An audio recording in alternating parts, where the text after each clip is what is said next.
நாளைக்கு அமைச்சரவையில் மாற்றங்கள் இருக்குன்னு சொல்றாங்க. அதாவது தமிழ்நாட்டில் இருக்கிற கட்சிகளில், அதாவது அகில இந்திய அளவில் இல்லாமல், அகில இந்திய அளவில் காங்கிரஸ், கம்யூனிஸ்ட் எல்லாம் இருக்கு. தமிழ்நாட்டில் 75 ஆண்டுகளாக இருக்கிற ஒரே தேர்தல் அரசியல் கட்சி திமுக தான். அதிமுக இப்போதுதான் 50 ஆண்டுகளை கடந்திருக்கிறது. நீண்ட காலம் இந்த மண்ணில் காலூன்றி நிற்கிறது என்பது மட்டுமல்லாமல், அது 3 பெரும் பிளவுகளை திமுக கழகம் சந்தித்தது. 2 பெரும் தலைவர்களை இழந்தது.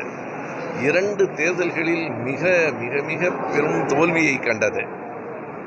இவை எல்லாவற்றையும் தாண்டி 1976 கடுமையான நெருக்கடி நிலையையும் சந்தித்தது. இத்தனைக்கு பிறகும் இந்த மண்ணில் ஒரு கட்சி வாழ்கிறது என்றால் அது திமுக கழகம்தான். எனவே பவள விழாவை இன்னும் ஒரு ஆண்டுக்கு கொண்டாடலாம். அந்த அளவுக்கு அதில் பெருமையும் பொருத்தமும் இருக்கிறது. அதே மாதிரி இப்போ ஐயா பெரியாருடைய கருத்துக்களும் எழுத்துக்களும் இன்னைக்கும் இளைஞர்களுக்கு ரொம்ப தேவையாகவும் இருக்கு. இப்படியான சூழலில் இன்றளவும் அவர் குடியரசு இதழில் எழுதினதாவோ அந்த மாதிரியான விஷயங்கள் முழுமையாக ஒரு நாட்டுடைமை ஆக்கணுன்ற கோரிக்கையும் இருக்கு. இன்றைய ஆட்சி அதுக்கு சாதகமாக இருக்கக்கூடிய சூழல் இன்னும் அது செய்யலை அப்படிங்கிற ஒரு ஏறத்தாழ ஒரு நீதிமன்ற தீர்ப்புக்கு பிறகு இப்போது எல்லோரும் குடியரசு இதழை வெளியிட்டுக் கொண்டிருக்கிறார்கள். இந்த கோவையில் கூட ராமகிருஷ்ணன் அவர்கள் இப்போது தொகுத்து கொண்டிருக்கிறார்கள். குளத்தூர் மணியண்ணன் ஏற்கனவே வெளியிட்டிருக்கிறார். எல்லோரும் பெரியாரினுடைய போராட்டங்கள் பற்றி வவுனியன் ஐயா ஆசிரியர் அவர்களின் அனுமதியோடு திடலில் இருந்து அனைத்து செய்திகளையும் எடுத்து எழுதியிருக்கிறார். தொடர்ந்து வெளிவந்து கொண்டிருக்கிறது. எந்த தடையும் இல்லை.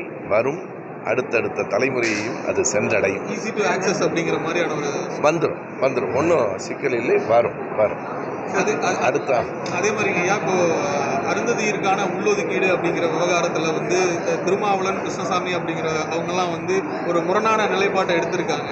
அதை எப்படி பார்க்குறீங்க? அது ஒரு இன்ஜஸ்டிஸ் அப்படிங்கிற மாதிரி அவங்க ஒரு இதை சொல்கிறாங்க. அது மறுசீராய்வுக்கு உட்படுத்தணும் அப்படின்னு சொல்கிறாங்க. அதை அவர்கள்தான் மறுசீராய்வுக்கு உட்படுத்த வேண்டும்.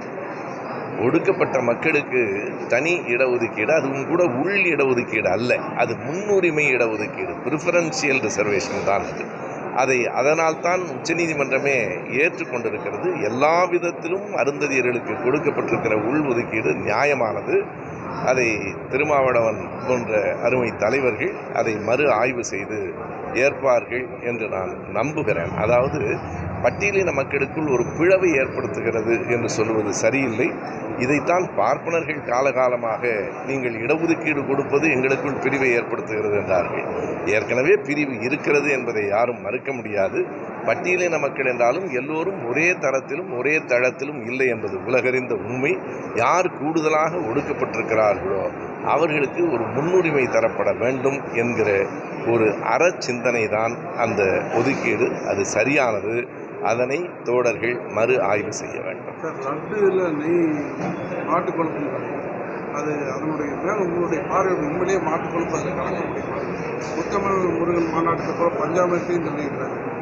பஞ்சாமிரத்தை சொன்னவர்கள் இப்போது சிறையில் இருக்கிறார்கள். அதாவது மாட்டு கொழுப்பை நாம் சொல்லவில்லை, வேறு யாரும் சொல்லவில்லை. அவர்கள் அரசாங்கத்தின் சார்பில் ஆய்வு நடத்தி ஆய்வு அறிக்கையை அரசாங்கம் வெளியிட்டிருக்கிறது.